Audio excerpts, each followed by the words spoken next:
Hey, what's going on, everybody? As promised, today we're going to be taking a look at the Marvel Snap gameplay trailer. The video we went over yesterday had some decent amount of details, but today's going to be a real in-depth look at the gameplay. So without further ado, let's hop on into this video. We're going to pause it throughout the parts, give some thoughts on things, but mostly just, this is going to show an actual full game, so we should be able to get a better look at how gameplay is going to work in Marvel Snap. So let's get things rolling. Cube is every cosmic cube from every dimension in the multiverse. That's what Marvel Snap's about. That's how we determine your rank. So the more cosmic cubes you have, as we mentioned yesterday, your cubes that you gain and earn are where you are on the ladder. The loser's going to lose one cosmic cube, but your rank is going to go either up or down based on that. My opponent today is Hamilton, and I'm playing a deck that tries to buff my own cards. And the first location here is Wakandan Embassy. Wakandan Embassy gives +2 power to cards in both players' hands. So all the cards that started in my hand are going to get an extra little bonus here. Okay, so as we mentioned yesterday, each location, so locations are revealed. First one is revealed at the start of the game. Turn 2, the second location. Turn 3, third location. And these locations are not static. I don't know if there is necessarily, if they're just all random, or if maybe sometimes seasonally they'll have some locations locked in.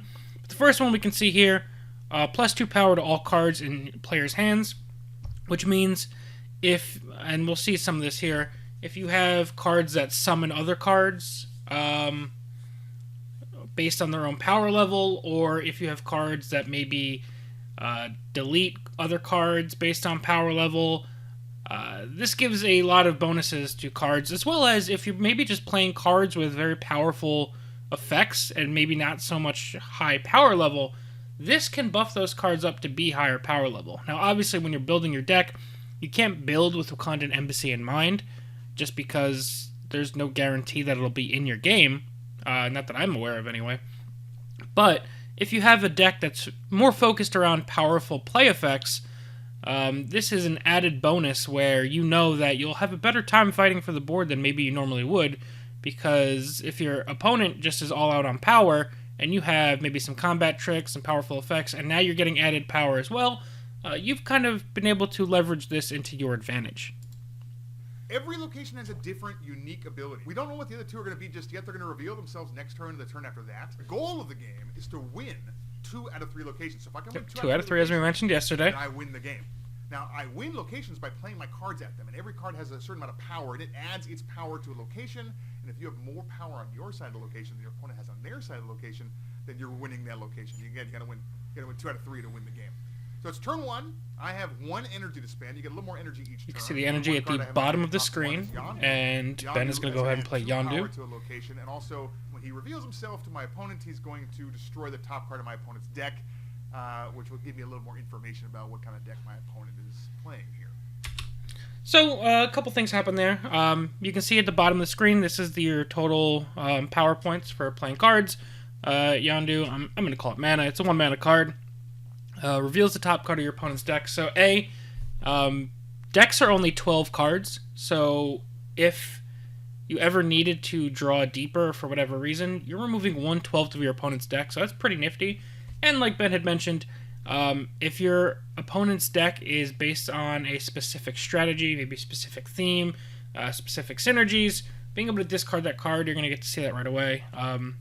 In addition, he's also going to get that Wakandan Embassy boost when he drops Yondu down. Simultaneously in this game, so while I am thinking about what I want to do, my opponent's thinking about what they want to do, and when we both end the turn... And actually, this is an interesting piece to notice right here. He was able to play this on a location that was not yet revealed. He dropped it on a middle location without being able to see it. Which gives him a little bonus if he plays another card to that location next turn. So that's a little bit of a hint for me. So Hawkeye is a 1 mana 1/3 or 1/1 that got to 3 power based on Wakandan Embassy. So I know I have to play. Now we have Avengers Compound revealed, the second location. On turn 5, all cards must be played here. That means on turn 5, if you want to play a card, you have to play it on this middle location. If you cannot play a card on this middle location, you cannot play a card at all. So this one actually completely warps turn 5 around this. It also kind of affects the rest of the gameplay as well, because Now you're thinking, games are only 6 turns long at a max. So you have to keep in mind, on turn 5, you have to play on Avengers Compound, which means you have 5 turns max to fight for the other 2 locations, including Avengers Compound. But if you want to win the other 2 locations, you only have 5 turns max to do so. So if your opponent can set up, a bigger power play at one of the other 2 locations in advance of turn 5, knowing that you cannot contest them at the other locations and you're going to have to play on Avengers Compound, you can set up those kind of plays where you're trying to force it so that your opponent will not have, 2 turns to answer you. If on turn 4, I take control of the other 2 locations and I'm conceding Avengers Compound, turn 5 we both have to play on Avengers Compound, so I'm conceding that you're going to win Avengers Compound anyway. So now on turn 6, best case scenario, you can try and contest one of the other 2 locations, but if I've built such a big lead there, you're not going to have a chance to pull it back in one turn, because I just need to make sure that I am reinforcing whatever my weakest location is at that point to try and secure the full win. Obviously, your opponent knows that Avengers Compound is a location as well, but it just kind of creates another layer of strategy of knowing that turn 5 kind of force play is coming, and everybody has to continue to play around that. Pick card to Avengers Compound on turn 5. The game is only 6 turns long. It's pretty short, and you have to be winning 2 out of 3 locations at the end of turn 6 in order to win the game. So I have a few options here on turn 2. I can play Mr. Sinister, who splits in half and creates a copy of himself. And I can play Forge, who has already been buffed by Wakanda's Embassy, and gives the next card I play +2 power. So actually, Mr. Sinister is quite good with that buff, because he will split and get 2 more powerful copies. Okay, so Ben just goes ahead and plays that Forge, and as he mentioned, he's trying to set up a combo with Mr. Sinister.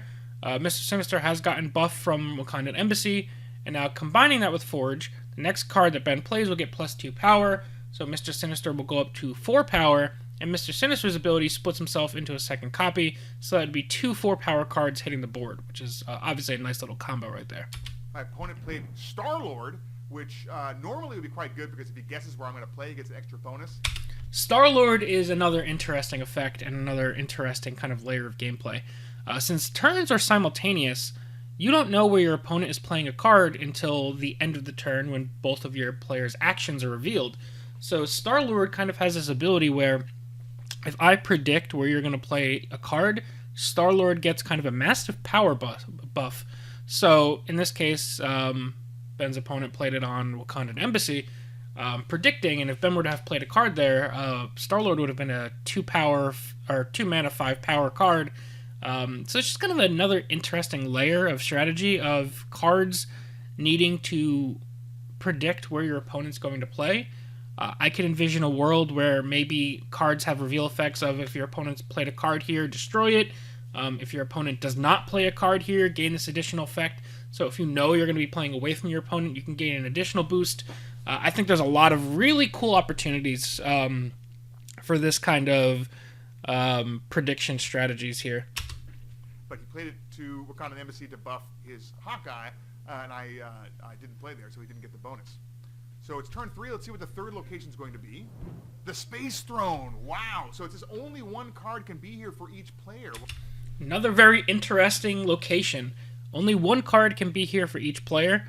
So this is kind of an interesting set of locations because you have Avengers Compound, where everyone must play there on turn 5. You have Space Throne, which limits the total number of cards you can play there. So with this kind of set of locations revealed, it almost winds up being an all-out slugfest for Wakanda's Embassy, and then play your one best play on Space Throne, knowing that you have to play 1 card on Avengers Compound on turn 5 as well. So this set of locations really introduces kind of just an interesting set of gameplay decisions, where maybe you have a set game plan with your deck, and your game plan is going to be pretty consistent since your deck's only 12 cards. However, based on the locations revealed, your game plan might not be able to go as you scripted.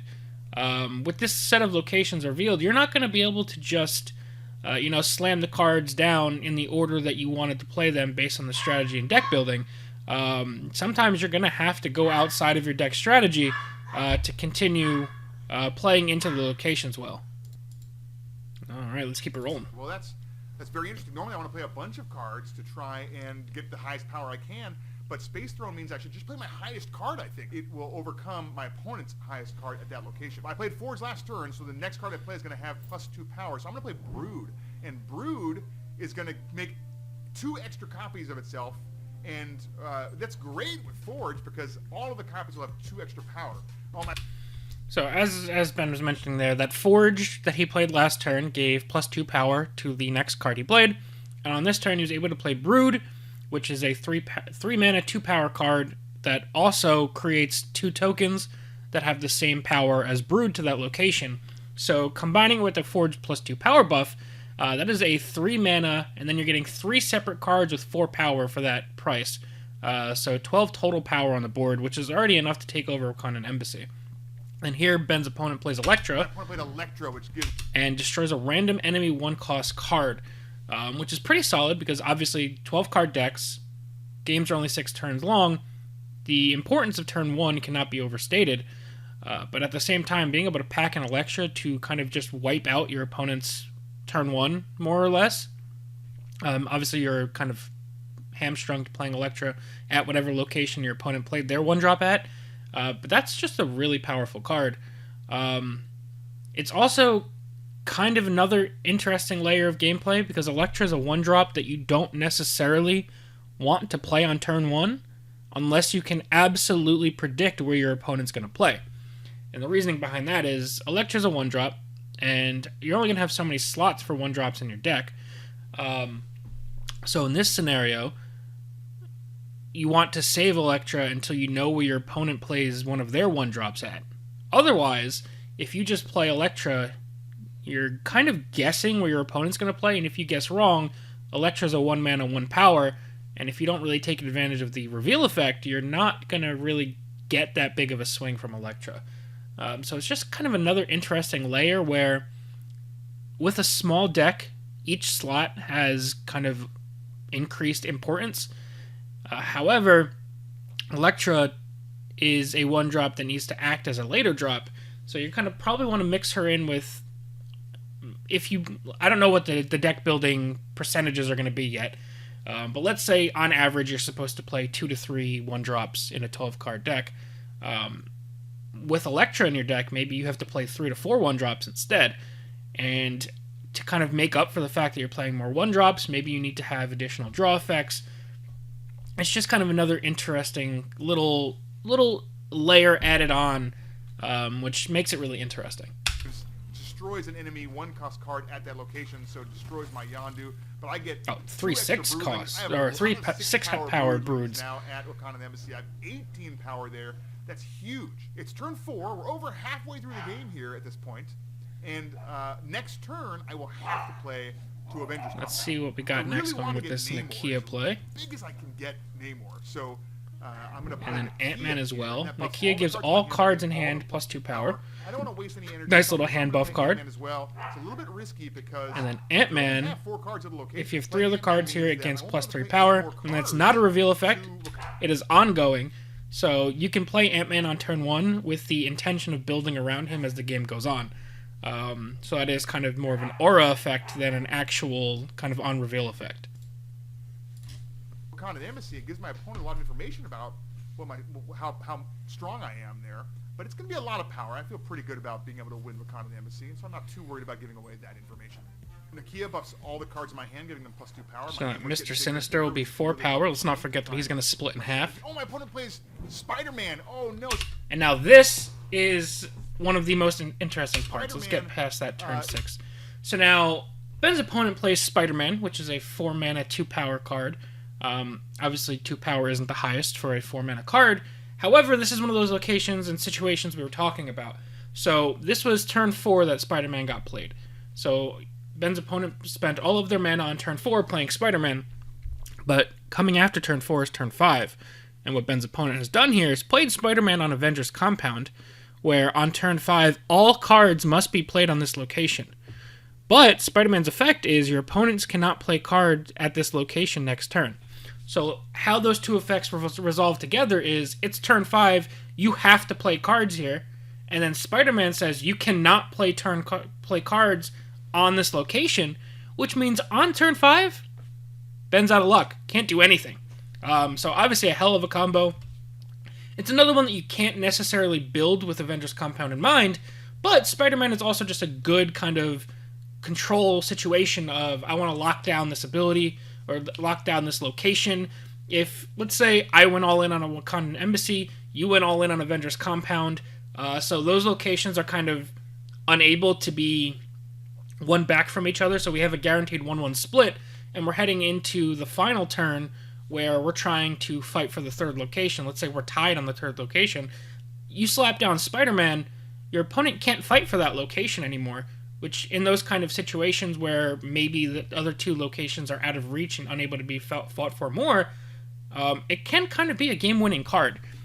In this specific situation, I wouldn't say it's quite game-winning, but that's still a hell of a swing, being able to completely lock down a location and force your opponent to essentially skip their turn 5 in a 6-turn game. It webs up a location, making it so you can't play there next turn, and because of Avengers Compound, I have to play there and nowhere else, so I actually can't play any cards this turn. I can't even play Namor to the Space Throne. This is terrible for me. I just have to do nothing and end my turn. I drew Captain America. He's useless. Mr. Sinister, useless. I just have to watch while my opponent does whatever they want. So now Ben's opponent essentially gets a free turn to try and continue making a comeback, and they'll slap down Iron Man at a location, who is a 5-mana 0-power card, but what Iron Man does is he doubles the rest of your total power at a given location. So since Ben's opponent has 7 power in Avengers Compound, Iron Man will double it to 14. Obviously, Iron Man has some huge swing abilities. If Ben had Iron Man and slapped that down on Wakandan Embassy, his 22 power would go to 44. So Iron Man's going to be the kind of card where if you don't play around it or expect it, it can lead to just gigantic blowout swings that could probably just completely take over a game. Oh no, Iron Man doubles the power at a location, so now he's got 14 power at Avengers Compound. So my play is just to... So now they're in a location where they're at turn 6, and more or less, let's say Wakandan Embassy is locked down for Ben. Avengers Compound is more or less locked down for Ben's opponent. Ben could maybe make some kind of play like Mr. Sinister or Namor. Even that's not enough power to swing it, but it was close to where maybe Ben could consider it. However, at this point, it's kind of set up where both players need to make their most powerful play on the Space Throne, which only one card can be played at anyway. So this kind of is, the entire game comes down to, is my most powerful play better than your most powerful play? Play Namor to Space Throne, maybe get a little... So Namor has a very interesting effect. It's been buffed twice now, once by Wakandan Embassy and once by Nakia. It has 9 power total. It also will get plus 5 power if it is the only card at a location, making this a 4-mana, 14 power play for Ben. And from what we've seen so far, outside of like the Brood hand buff split into 3 tokens, 18 power play, a 1-card, 14 power play is the highest single card play we've seen so far. So it's obviously going to be pretty tough to compete with. And then with the remaining power left over, you can play multiple cards per turn. Since Namor was 4 mana, Mr. Sinister is a 2-mana card. You can use the rest of your mana, dropping Mr. Sinister, which will toss 8 power onto Avengers Compound. Not enough to swing it in your favor. But this is not looking great for me. If he has a big enough... And it looks like possibly there's a 4-card limit on location. Maybe that's why he didn't play Mr. Sinister on Wakandan Embassy. The cubes at stake will double at the end of the game, which means at this point it is my last opportunity to think about, am I going to win this game or am I going to lose this game? Because if I'm going to lose, I should bail out right now and retreat while the stakes are still at 1. But if I stay in and see how this game ends, then I have to risk 1 more cube. So that's another interesting piece there. So these cubes, which are your ranked points, you can basically quit. You can concede at any time, and you only lose 1 point. Your opponent will gain 1 point in that scenario as well, I'm sure.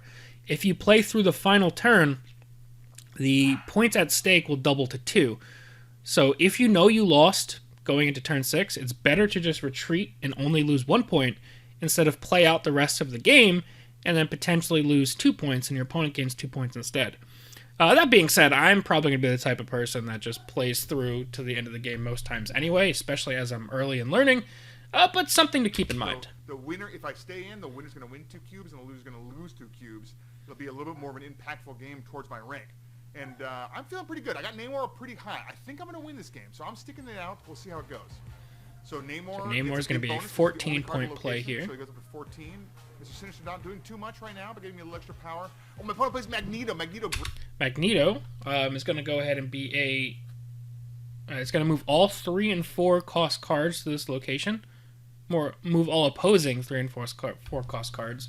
So typically that would be an opportunity to yank stuff off of your opponent's other locations to try and open up those locations to be a win for you. So obviously Magneto is a huge play.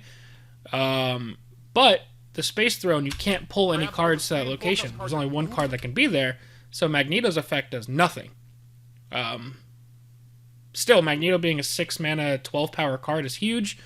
It needs that 12 power to be able to contest all of the 3 and 4 cost cards it's going to pull to its location in normal scenarios. But in this scenario, it just kind of wound up being the kind of situation where 12 power was his opponent's highest play, and that's still a very good play. And honestly, in a lot of scenarios, Magneto on something like Space Throne probably is a good play if it's like the last turn. Just in this scenario, a double hand buffed Namor was good enough to win the game. Space Throne can only have 1 card in it, so that's less power than Namor thanks to my Nakia, which means I win that location, which means I win 2 out of 3 locations, and I've won the game, and the cubes have doubled, so I get 2 cubes, moving myself even further up the ranks. So that's the first game. We'll probably break down game 2 of this video tomorrow because this video has already gotten a little bit lengthy. But just kind of all of those kind of layers of strategy.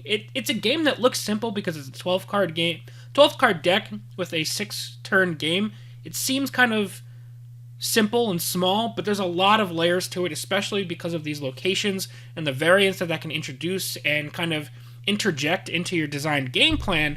It just introduces a lot of interesting design elements and design choices and gameplay choices.